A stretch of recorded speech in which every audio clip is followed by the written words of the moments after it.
In for the head. Zombies. They're one of the most expansive apocalyptic scenarios dreamed up by man, and the tales of surviving them vary greatly. But let's try and come up with some genuine survival tactics for living in a world of the undead. What? You know, zombies. Ghouls. The undead. Melee weapons, starting with what might be immediately accessible and fundamental to survival. On film, some of the most famous melee weapons are cricket and baseball bats, and chainsaws. Bludgeoning weapons can get the job done. Going by traditional zombies, one has to damage the brain to take a zombie out of the fight. However, weapons like baseball bats are slow. They create hazardous splatter, and are best used on the living, to break bones or concuss. Furthermore, wrapping a bat in barbed wire, though certainly has a coolness factor, only risks the bat being snagged or hung up while being used. The best melee weapon for zombies are those that can quickly puncture a skull.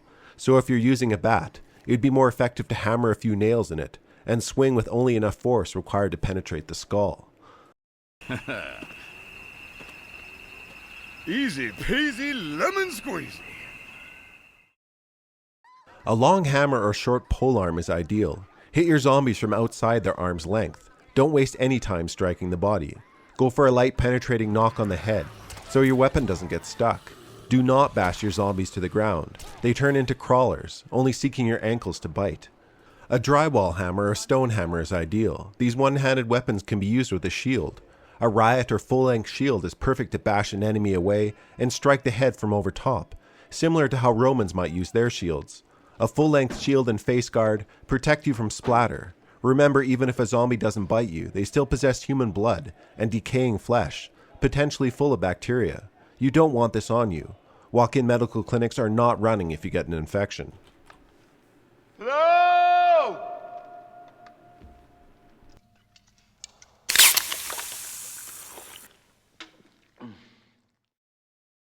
This is another reason why the chainsaw is a complete no-go. It requires a power source, is extremely heavy and slow, and splatter is guaranteed. This has always been a great intimidation weapon against the living. Antonio! Mira! Watch what happened to your friend. You don't want this to happen to you? The samurai sword is a classic Hollywood weapon. It's not bad, as the sword is designed to be effective for slashing and piercing. Slashing won't get you far with zombies, but you can thrust at the head to pierce the skull. Do not rely on even the sharpest samurai sword to lob off a head. This is much harder than shown on film. It's a good way to get your sword stuck.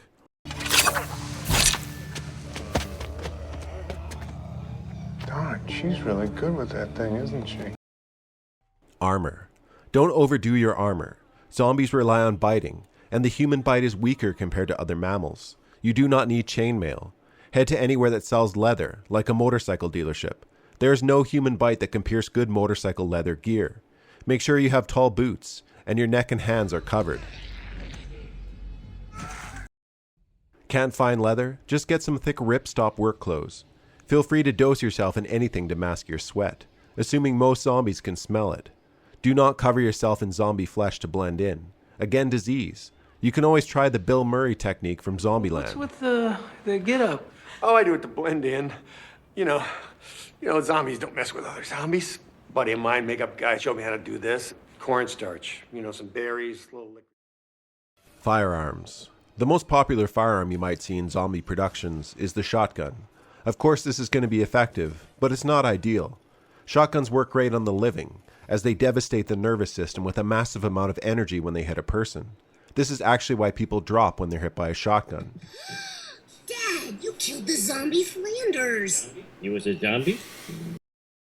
People or zombies do not get physically pushed back by a shotgun blast, and you can't guarantee you'll drop a zombie, as they do not have a working nervous system.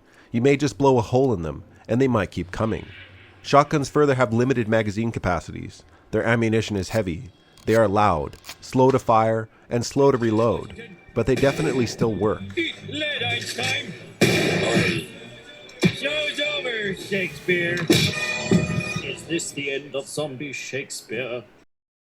A submachine gun, on the other hand, can accommodate a suppressor, laser sights, 30-round magazines that are quickly changeable, and they generally take ammunition that is common, such as 9mm. which is more than enough to bust a zombie skull. Most submachine guns can be fired in short aimed controlled bursts or single shot. Try to pair your submachine gun with a pistol that takes the same ammunition. Again, no real reason to go much larger of a caliber than 9mm. It's the placement of the round that counts for zombies. It doesn't matter if it's a shotgun shell or 9mm. Try to find a pistol with a high capacity magazine. Ideally 20 rounds should you find yourself in a panic.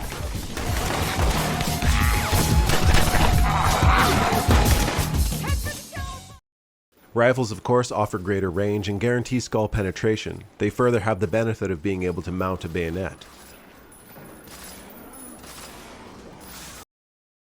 Crossbows are a popular weapon in the zombie genre as well. Obviously there is a quietness aspect to them, but they are slow and not forgiving if you miss with your first bolt in a lively scenario. One benefit is that you can recover your bolts and potentially make your own. You got something in mind.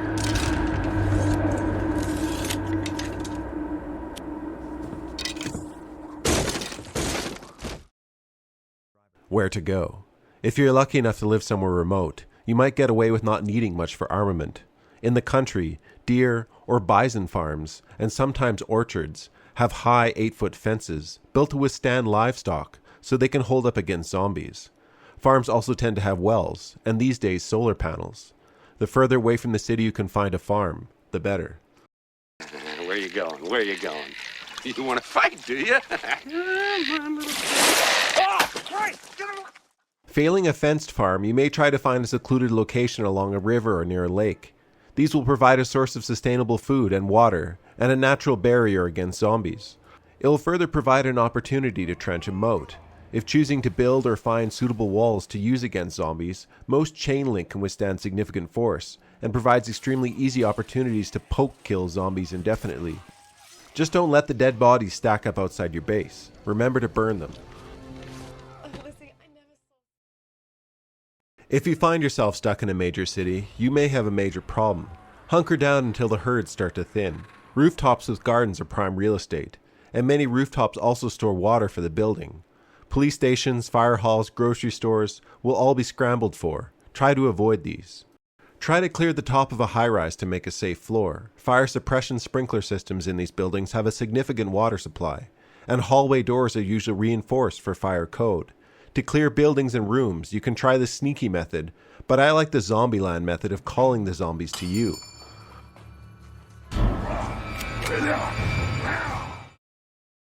Though try finding a choke point and safe exit first. Having them come to you might save you stumbling on one inside a closed space, like a washroom. Oi, prick! He's not in. Alright, I'm Johnny. I wish you a happy and safe Halloween. Now you know what to do if any zombies show up at your door. I hope to see you all at the Winchester for a cold pint while this all blows over. How's that for a slice of fried gold? Yeah, boy!